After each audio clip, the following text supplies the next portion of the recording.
Good morning, everyone, and welcome to our wonderful Wednesday morning panel. We are here to talk about from prototype to portfolio strategies for digital media pros. And I have the most exceptional group of people with me today. I am so excited to be here with all of them. I'm going to start by just saying welcome to all of our guests, as well as our students who are joining here today on the panel, but also those who are joining on different platforms. We are streaming live to LinkedIn, YouTube, and Twitch. If for some reason something is not working, try another one. I know we had some lagging on LinkedIn a few weeks ago. No big deal. Head on over to YouTube or Twitch. I am very, very grateful to have Paige, Albert, and Micah here with us today. They're all returning to this kind of live show. They all did it last year with me. So it's very fun having three people returning. I think you were all in different things, but it's wonderful to have you. And Paige actually works here at Texas State. And I'm going to let you intro yourself a bit more, but in the marketing division. Albert also has just like an incredible presence here at Texas State, but is also doing a PhD program right now. Micah is a former digital media innovation, Bachelor of Science of Digital Media Innovation grad from our program and was in my DMI capstone last year. So I'm so excited to have Micah back. I've been telling the class about Micah's portfolio all semester. Her semester just blew my mind. It was so good. And the other reason that we have Paige and Albert here is because they have outstanding portfolios. If you are in our class, all three portfolios are going to be sent out to you or have already been sent out to you. So take a look for that. But I'm sure that we will post and talk about their portfolios because they're outstanding. I'm going to turn the floor first to Paige, then Albert, then Micah. Welcome. I'm so happy to have you. Hi. Yeah, thanks for having me. My name is Paige, and I have a bachelor's degree in mass communication from Texas State, and I'm pursuing my master's degree starting in the spring. I started working for an agency, mostly small to mid-sized businesses, and then at Texas State, I started doing digital advertising, and now I do also some SEO. So kind of have experience all over the place, but excited to be here. I'm so happy you're here, and congrats on the MA program. Thank you. That's such exciting news. I want to talk about that, but maybe offline. Okay. Albert. Sure. Hi, everyone. Good to be here. My name is Albert Suarez, and I 4 months ago was the digital media specialist for the School of Journalism and Mass Communication. So that was just an amazing experience overall. Since then, I've been pursuing my PhD at the University of Texas at Austin in advertising. So been learning a lot there. I've had primarily a background in creativity in a lot of different components. That's design. I graduated from Texas State twice before with my BFA in comm design, and then went on to pursue my master's in mass communication, and just loved everything design, photography related things, all things marketing. So really happy to be here and just give some tips and tricks. So thanks for having me, Dr. Stewart. Thanks for coming. It's always a pleasure, Albert. Micah. Oh, we've lost your audio. I can't hear Micah. Let me. There you are. It's like an on-live moment you don't want, but I think you're back. Nope, we've lost you again. There we go. I'm very honored to be here. I am so happy today to be with such a profound educator with Professor Stewart. And yeah, I'm Micah. I recently graduated from Texas State in digital media innovation. So I definitely lean more toward the creative side. So I feel like in this field, we definitely shape shift a lot. We're okay, we can do social media management. I also do a lot of freelance photography. And I spent a lot of time with the magazines at Texas State and in Austin. And so that offered a lot of really awesome portfolio work, kind of community based. And yeah. Thanks for coming. I really appreciate having you back. And of course, Matilda, and then we'll invite just a quick hello from Rose, Claudia, and Azuli. And that question that I had asked you offline of like, what are some concerns or hesitancies, or like what are the big stumbling blocks that you're encountering right now? Because they are building their portfolios. They do have the added pressure that they have to build them from scratch using Bootstrap. So it's a lot more work for them because they're coding those websites. Matilda. Yeah, I'm so excited to be here. I feel like this is a topic we talked all semester, and we talked about what's going to make a good portfolio. And I'm really excited to hear from people who have already gone through it and see what worked for them and like how they landed jobs and stuff like that. And honestly, this could be great for me too. I'm building my portfolio too. So I'm super excited to hear from you guys. So yeah, it's going to be so good. I'm very excited. Excited to have you. Feel free to jump in at any time. Rose. Hi, thank you for having me. It's really nice to like hear from everyone. It's very hard just to, again, navigate everything, find like the specific niche I want to go down. So it's really nice to hear everything. And also, especially since I'm like still in school, not very proud of the work I've done. So it's really nice to hear how to like navigate through that. Thanks for being so open and honest with us, Claudia. Hi, thanks for having me as well. I guess like one thing that I'm concerned about portfolios right now is if I'm putting in the right content, because obviously I've done a lot of random things for school in my random assignments, but I'm like, does this need to be in here? Like, what's the most important thing that people would actually want to see? I guess that's what my concern has been. So good, Azuli. Hi, it's so nice to meet everyone. There's something so special about being able to make it from scratch, but also like I worry about updating it in the future and having to learn how to use new assets as like things evolve. That's absolutely fair. Do we want to open the floor to kind of address some of those concerns? Does anyone have any feedback, like initial feedback from what they said? For Azuli, I would say the assets changing is so real because I went on my portfolio the other day and I realized that my glitch project that I had coded using glitch was completely offline. I found out that glitch went down and they were transferring everything. So you had to find a different domain to add it to. And I will say that if you're going through it, somebody else is also going through it. So I would say Reddit, YouTube, a lot of people will voice their concerns on there. And that has been the most helpful for me in understanding, okay, I'm not alone in this. Somebody else can walk me through this. I think to maybe address Claudia's concerns just about portfolios in itself, I think, first of all, like being in the creative industry in particular, I think it's kind of a double-edged sword because it's so broad that you can do so many things with it. And I think even time to time, I'm like, I'm a creative, but like, what does that mean, right? What type of creative are you going to be in? Are you going to be in advertising creative strategy? Are you going to be in graphic design? Are you going to be in photography? So I guess to address your question, the one thing that I've kind of reinforced or that I've heard time and time again is just knowing your audience. So when you're going up for interviews or when you're in the application process in itself, it's really important for you to identify maybe more of those self-brand components, like what are some things in like what type of I'm curious, like what field would you like to go into?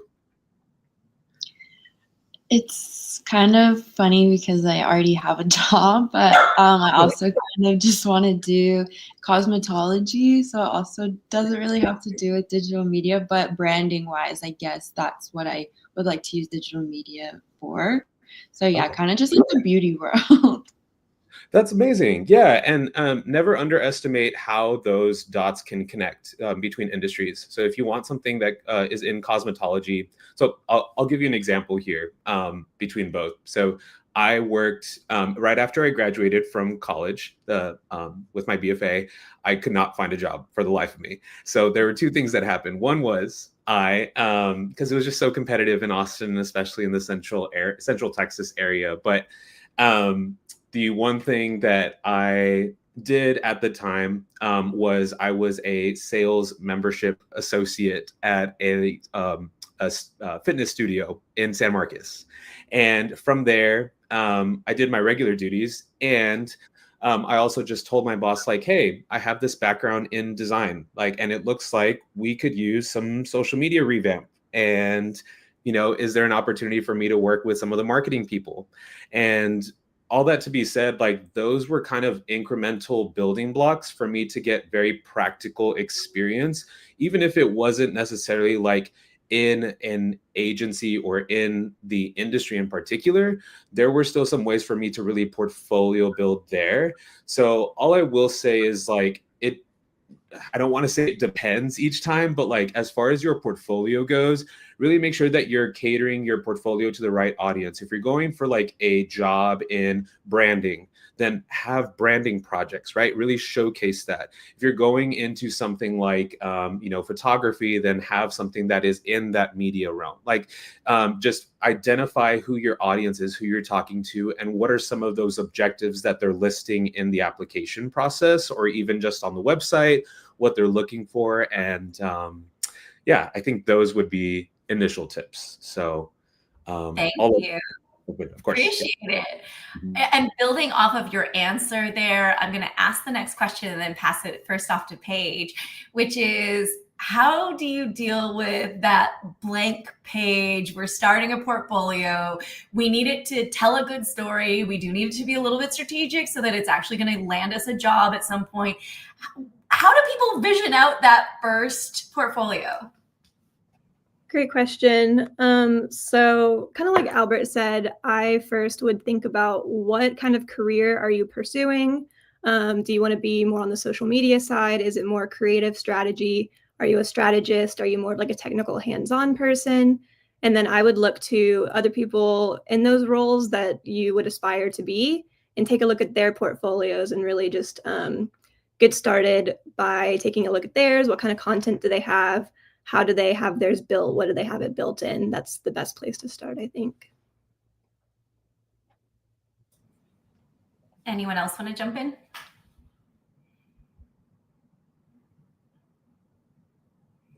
Yeah, I am also really big on kind of collecting portfolios for inspiration, like especially what you said. Okay, who are your top people that you aspire to be, and kind of see their layout.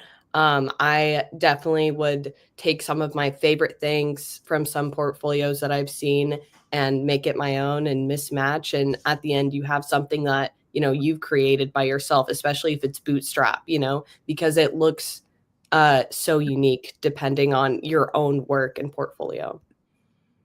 How do they deal with that? And I forgive me, it was one of them. I think maybe Rose said, like, it's university work. Like, I haven't done things that I'm like super proud of. You should be. They're working with the BBB as a client this semester, and they're doing amazing digital campaign work for them. But that is, I think, a legitimate concern. So how do you approach that?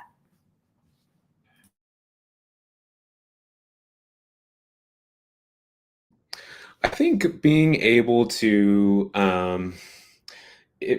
I think I saw some of my design work as an undergraduate as probably less than or lesser than compared to some of my colleagues that probably had internships or jobs that I really wanted.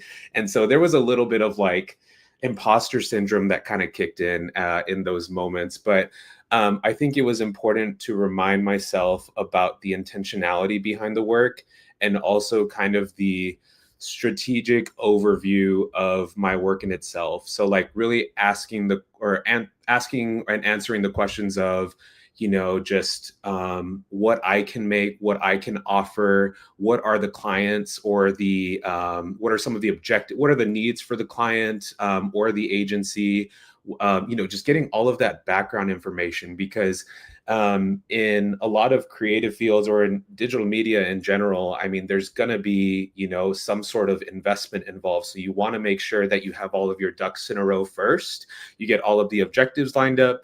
And then from there, that's how it can inform you to make that next step. So with that being said too, I think the wonderful thing about being in an undergraduate setting is it's a launch pad essentially. You are able to really take that work that you do that semester and grow upon it. Like, it does not have to stop there. You can really build off of it and then, ask more follow-up questions or add an extra layer, add an extra leg to it too.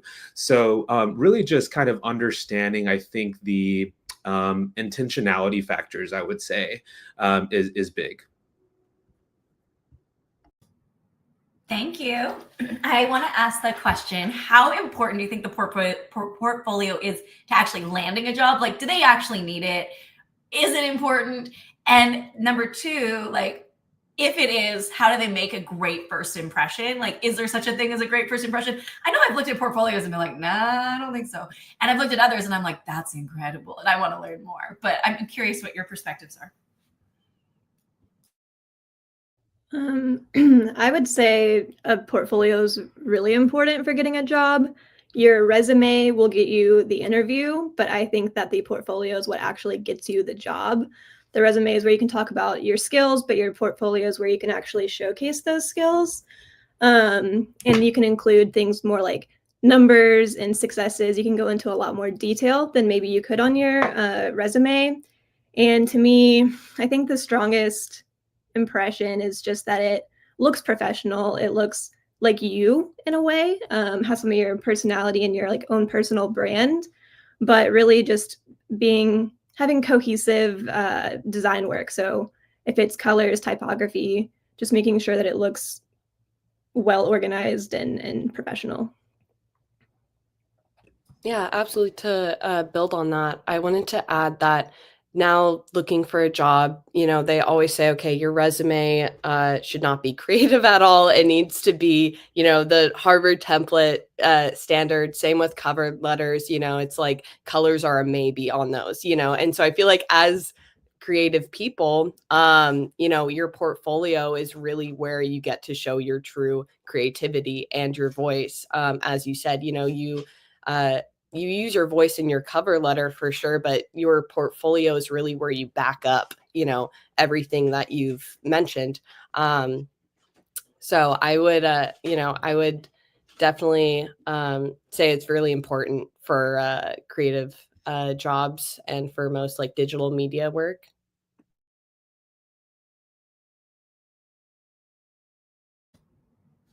Does anyone else want to jump in? Matilda or Rose or Claudia, any questions? Or Matilda has a little story that I think is useful. Are you talking about what are you talking about? I'm sorry. No, it's okay. Matilda was telling me that, in conversations with someone who was hiring for something. Oh, okay, yeah. Okay, then you're talking about what I basically threw out the resumes entirely and the cover letters entirely, and they looked at the portfolio first and then went back to those CVs. And so I do think when you're in kind of like a more creative field, and digital media innovation students are typically in these fields, that your portfolio is probably the most important bloodline to getting the job. And so I'm wondering what everyone thinks is like, what are the most strategic elements that you need to include? Like, what would it be? What would flag someone as like, it's strange that this isn't here? What are those elements?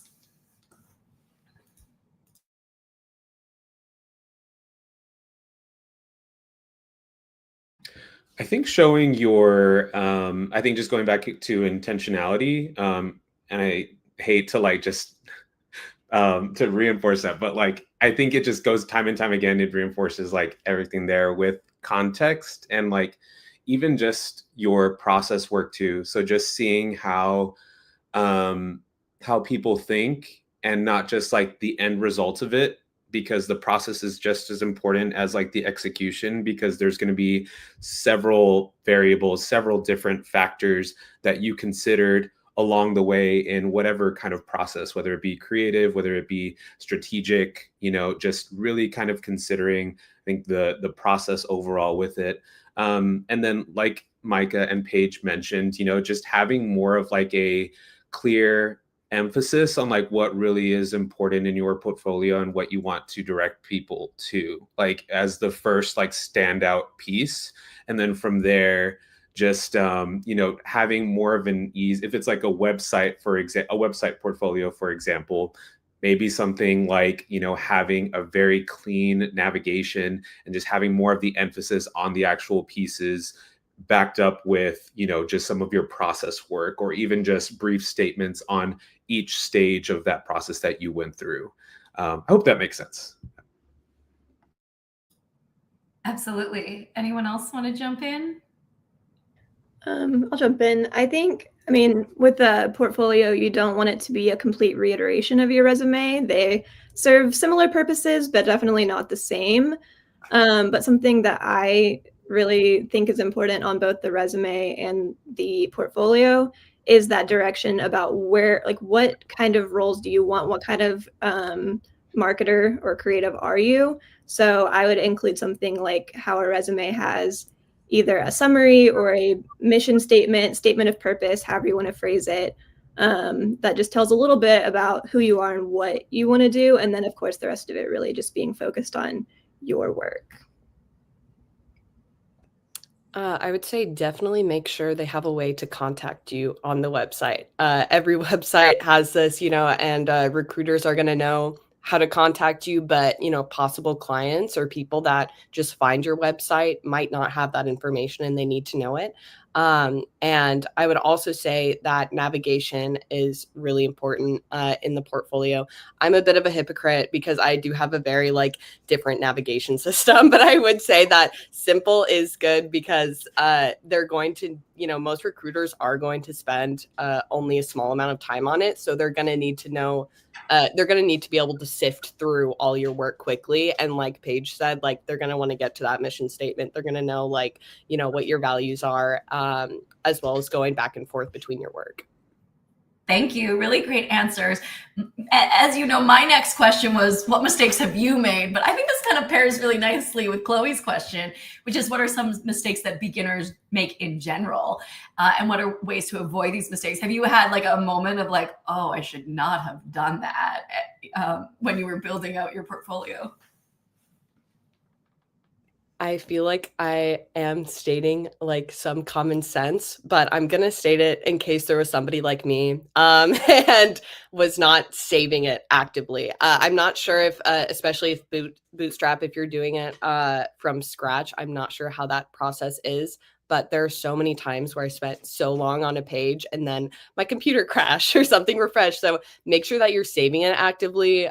Make sure that you're making copies of it. If you're about to make any big changes, that is super helpful. Also, if you want to use a website builder that you really like, but you're unfamiliar with it, definitely do not skip those simple tutorials. I know they're long and boring, but it's going to save you so much time because when I was first building my portfolio, I spent hours and hours just messing with the controls and seeing what I could do. And I will say that is very effective, but you can definitely go through it a little bit more effectively by taking those initial steps. These are such great points, and they are simple, but every time I teach this, someone comes to me and says I lost a page or I lost this content. And I think, not all of the platforms, if you're using those templates either, are plug and play. They don't all function the same. The navigation tools are in different places. I've used a lot of them at this point, and they're not all the same. Paige or Albert, do you want to jump in? I think the biggest mistake I think that I've probably made, and that I've seen others make too, especially early on, is just that, and I think maybe Rosa Claudia mentioned not knowing totally what to put in your portfolio, especially when you're a student and you don't have a ton of work. I think your instinct is just to cram everything you've ever done in there.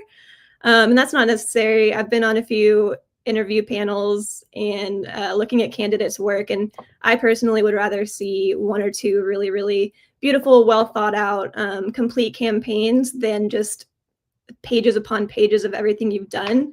I think I had included in my first portfolio a paper that I had written in my classes. And for me wanting to go into social media and digital advertising, that just wasn't relevant, but I thought I didn't have anything else to put. So I'd say just, like quality over quantity. Yeah, I think to echo what Paige just mentioned, I think the one mistake that I did early on, especially when I was going up for design jobs or creative jobs in general, was just overdoing things. Like I just over explained a lot. I didn't really editorialize. I didn't really curate much of my projects to my target audience, like whether that be an employer or if it was someone that wanted to hire me.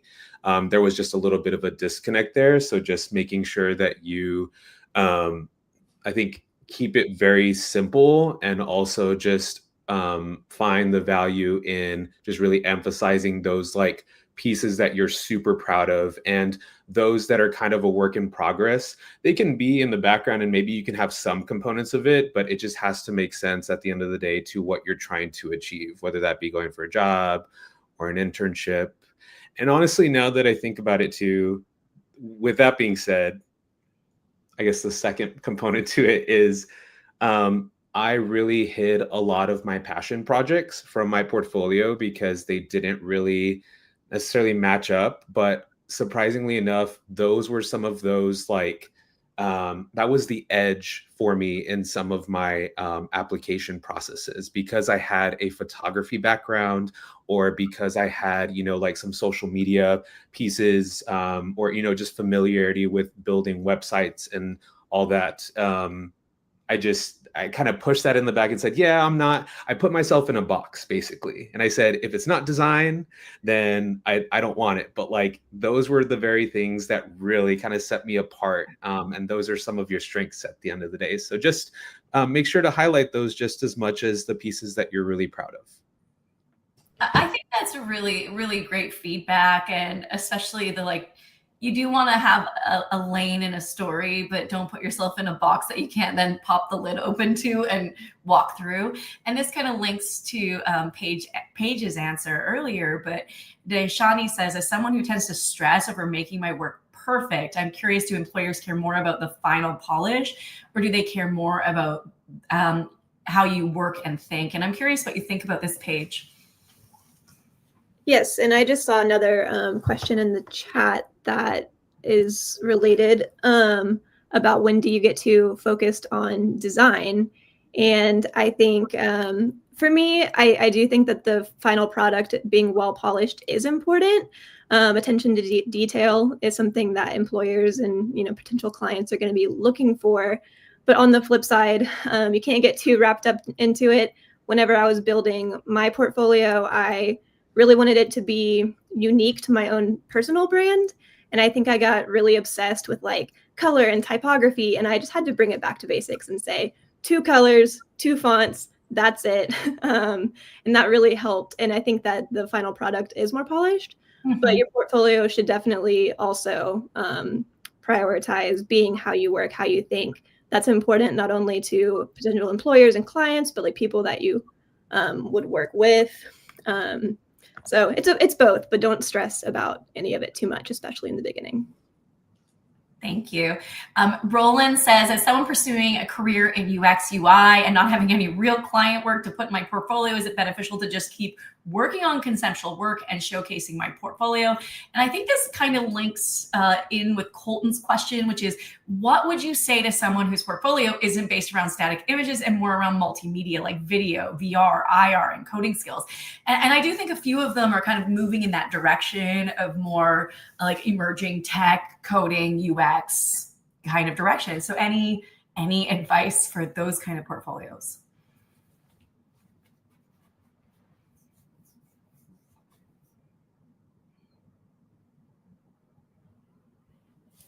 I mean, as someone who's in that VR space, I would say as interactive as possible, right? Like if you want people to feel like they're interacting. But I do think it's interesting. Like Roland brings up a good point, which is that sometimes you have like the prototype for the coding project or the mobile app, and like maybe it wasn't actually published to the App Store, but that doesn't mean it couldn't be and it's not functional. So how should they deal with stuff like that even?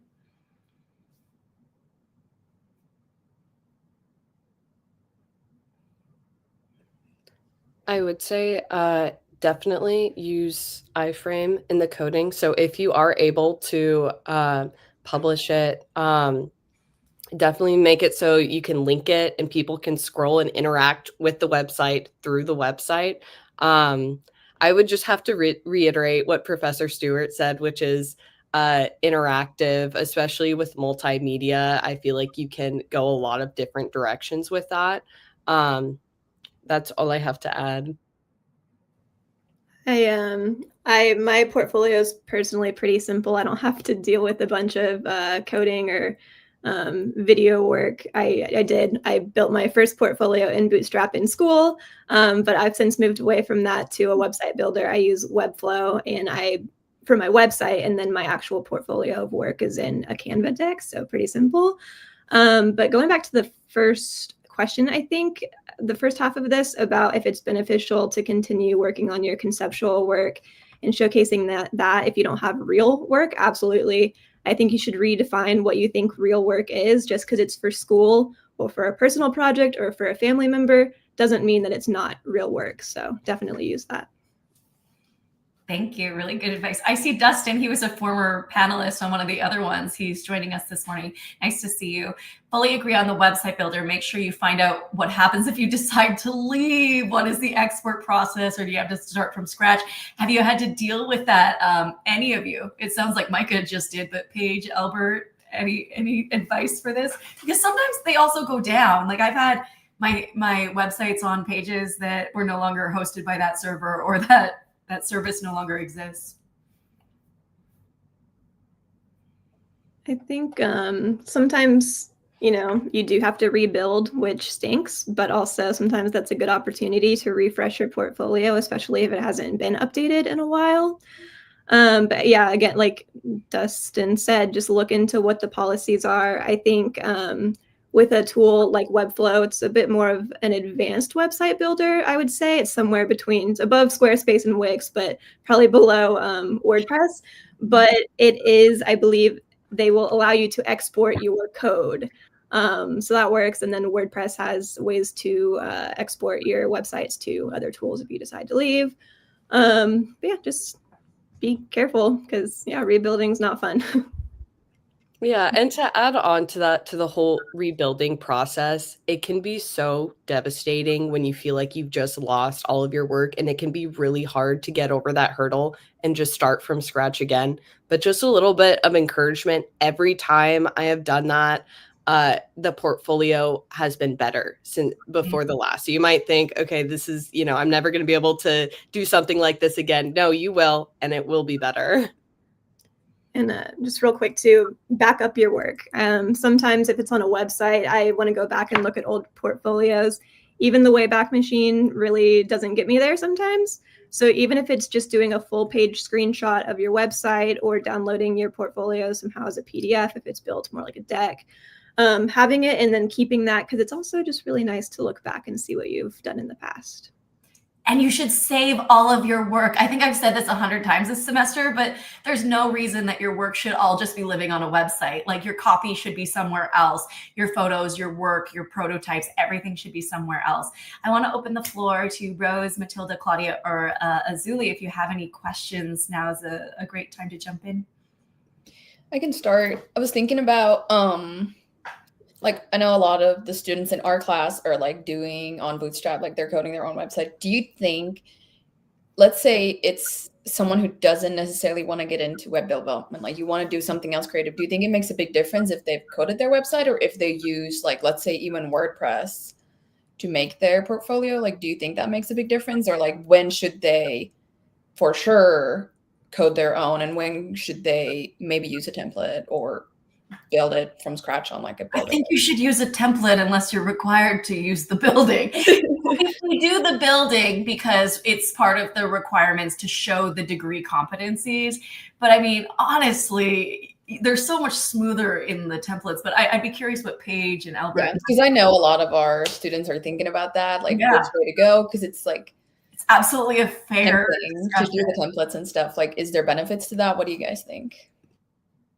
I want to asterisk this and say there are some amazing ones. Micah's is the exception. There's no need to change that. But yeah, Paige. I think, I mean, building it in something like Bootstrap is a valuable skill to have. And if you're going to go into something that's heavy on web development, maybe you do want to have that to be able to say, hey, I built this, and make it really make your portfolio part of your portfolio, if that makes sense. But in my experience in the real world, you're not going to have to do that. Pretty much every business or agency I've ever worked for has used something like WordPress, Squarespace, Wix. They've all used builders, and most of them are templated. So it's important to be able to show too that you can work with something like that. So I wouldn't hyper focus too much on, I have a follow-up question. Do you think it's important that you buy like so that it doesn't have the WordPress at the end, or do you think that doesn't matter? What do you guys think? Like, is the free WordPress enough for a portfolio, or should you buy? I think, I mean, it's enough. I think it adds an extra level of polish to have your own domain, own URL, but especially when you're getting started, those things aren't always free. So do what you can, and as long as it looks good, that's the most important part. But if you can, spare to do that, I would. Unless To you're add going- on. Oh, Go so for it. sorry. Go. No, you're good. Okay. I was just gonna piggyback off of Paige and just mention, like, unless you're going for like a full stack developer position or something along the lines of like some sort of coding job, right? I think that would probably make sense to have like a coding site. But with what Paige mentioned too, think of it this way: like, if you are on a web hosting site like Wix or Squarespace, there's going to be some additional features for you to plug in custom code, and that is an extra layer that you can really show off in some sense, like whether that be the interface, or even if you're just describing, hey, I know this language, right? Like, I know how to work with a team of developers that are going to really push that. So I think, on the back end of it, it is just as important to consider as the what you kind of present to.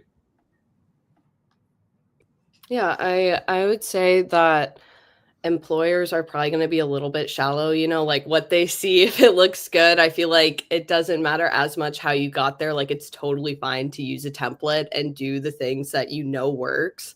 And I also just wanted to take a second to plug Cargo Site, which is what I use to build my website. They have a lot of really, really cool designs. It is more like for creatives and artists, but it also reminded me of that question about the UX design and the interactive work, because I will say that Cargo Site has some really amazing like interactive work. They have like examples of portfolios, and it'll show you how to create your own code for that.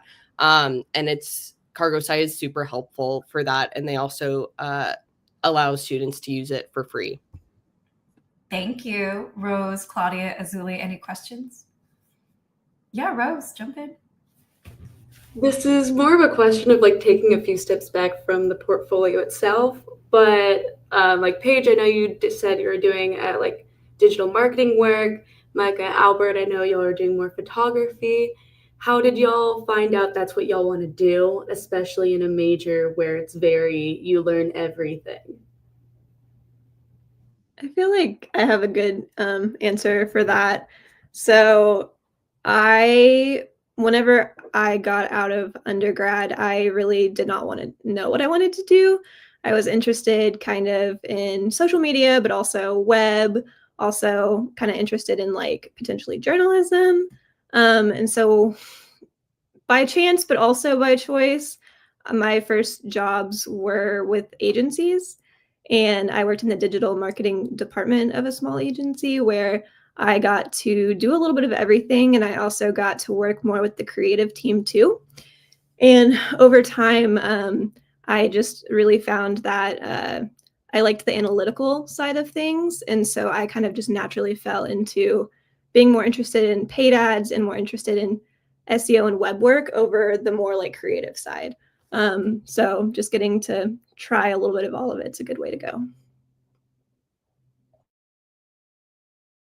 I think I was growing up like the Swiss Army knife of like, I wanted to be like the toolkit and do a little bit of everything, just to dip my feet into it. And I think that was something that I um, definitely don't regret in that process, because it really led me. I think one stage of my life and doing all of those things informed me of what I wanted to do and ultimately pursue. So like, just know that you can at any point switch, right? It's not necessarily concrete. You can totally go from design to photography, or you can go from strategy to copywriting. But, I think just being very passionate and intentional about your work says a lot about who you are, not only as a potential employee, but also just a person in general. And you want to be a good team member, and you want to be able to just problem solve strategically. But anyways, I would say, I think, yeah, just being able to, yeah, I'll leave it at that. There we go. Thank you. I'm curious about things like, when we build a website for a brand, there's like a brand voice, but in many ways you're kind of your own brand, and you're kind of building your own brand voice and your own storytelling capacity when you're building this portfolio or this whatever it happens to be. How do you recommend that people go about that? How do you build your own brand voice? How do you tell the story of your skill set in ways that are the most engaging? I think it's probably asking yourself the big existential questions, even when you might not know the answer to it. Because I'll tell you, like, I didn't know exactly what field I wanted to go into. I knew I just wanted to be creative and I wanted to work with people. Later along the line, later on in life, I found that I really loved mentorship. So what are some of those spaces that mentorship exists? Is it in an institution? Is it through my own creative practices? Like, can I be a mentor to other young professional creatives, right? Like, I think it's just important overall to really identify what your passion is, what you're interested in. And I don't want to be all like Disney about this, right? Because there's going to be so many different, your mind is going to change and it's going to shift and things are going to change for you. And that's totally okay. But I think at the end of the day, really asking yourself the hard questions and leaning into it of like, what are my core pillars? What do I value? What do I want to represent? And then from there, you're going to be able to zoom in and see the specific industries that you want to go into, the type of work that you want to do, et cetera, et cetera. I agree. It is asking yourself some existential questions, maybe taking some like personality quizzes. But from like a just very visual point of view, something easy to start with, I think, is that whenever I was going to build my portfolio, my latest iteration of it, I just looked around my house and like my closet, and I noticed that I had a lot of like purples and pinks, and I have like a lot of checker patterns in my house. And so I was like, maybe that's kind of like my personal brand. So I started with that for like the visual aspect of it, and then looking into what are my personal values and how, what motivates me, what kind of work do I want to do. And you could even like use ChatGPT or something to be like, okay, like how would I boil down what is my brand voice? Like what are my values based on all these things that I know about myself?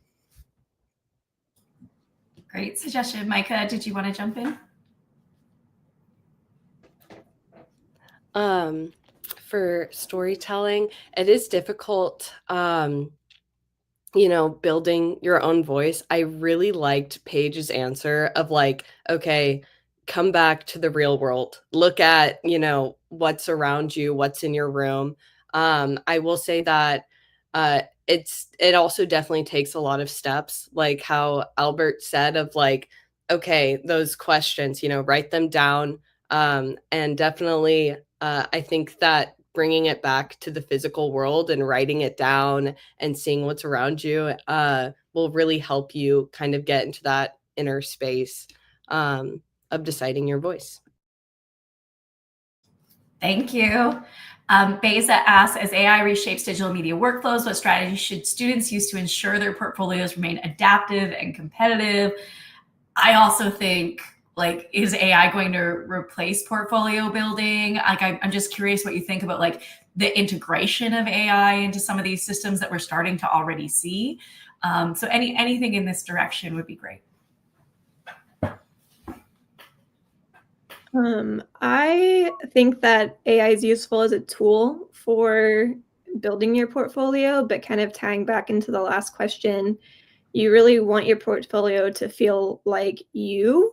And if you rely too much on AI to build it, it's not going to feel like you and it's not going to feel authentic. So we use it more as like a reviewer, as feedback. So I kind of start with a rough draft of my portfolio, and then I'll send it, screenshots or my copy and just ask for feedback on layout. Like if you were looking at my portfolio or my site looking to hire me, what would your first impression be? And then you use it to just really tweak it, but still doing it yourself. Yeah, I agree with Paige. I think like being able to use, so like as AI is becoming more sophisticated and also integrated into different platforms, I think it's going to be a little bit more difficult to tell the difference of like what is human and then also what is, what is artificial. So I think really maintaining that voice by way of using AI as an assistant, as a tool, and also as a launch pad. I think being able to really use it as just like, here's my starting base, and from then on out is what I can build off of it. I think that would be my advice.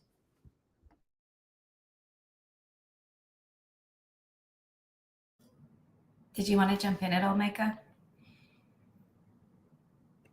I would just have to reiterate, yeah, with AI, I will say that it is really good at helping with coding. I do feel like it is more useful to go through and do it yourself as much as you can, because in that way you're going to learn what works and what doesn't, which AI can't teach you as well.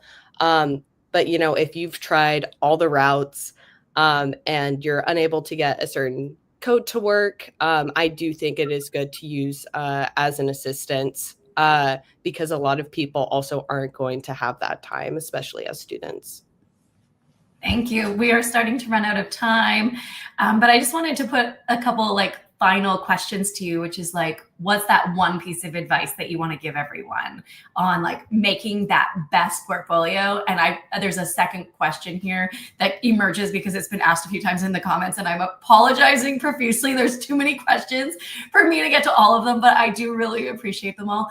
And that is like, how often should you update? So like, what's that one big piece of advice, and how often should people be kind of iterating those portfolios? I think personally, I aim to update mine at least once a year, if not more often. Kind of just depends on how much work I've got to add to it, which normally I do. And you should, even if it's like I think Albert said, even if it's a passion project that you've been working on.